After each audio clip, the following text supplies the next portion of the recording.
कोल्हापूर लोकसभा मतदारसंघातील महायुतीचे उमेदवार खासदार संजय मंडलिक यांनी महाविकास आघाडीचे उमेदवार श्रीमंत शाहू महाराज छत्रपती यांच्याबद्दल अवमानकारक वक्तव्य केलं होतं।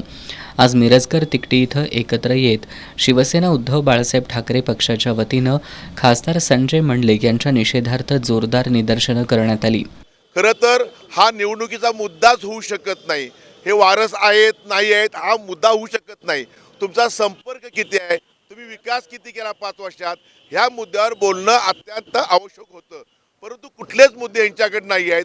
पराभव समोर दिसू लागलेला आहे, त्यांच्या पायाखालची वाळू सरकलेली आहे आणि म्हणून छत्रपतींवर विनाकारण वारस आणि पाहिजे ते आरोप ते करायला लागले आहेत। काही लोक म्हणतात की आता छत्रपतींना सांगा तुम्ही निवडणुकीत माघार घ्या।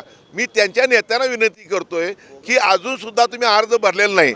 पराभव तुमचा साधारण 2 लाख मतांनी हा पराभव होऊन छत्रपती शाहू महाराज ह्या कोल्हापूर लोकसभा मतदारसंघात विजय होणार आहेत आणि तिकडे सुद्धा सतीश आबा पाटील 2 लाख मतांनी विजय होणार आहेत।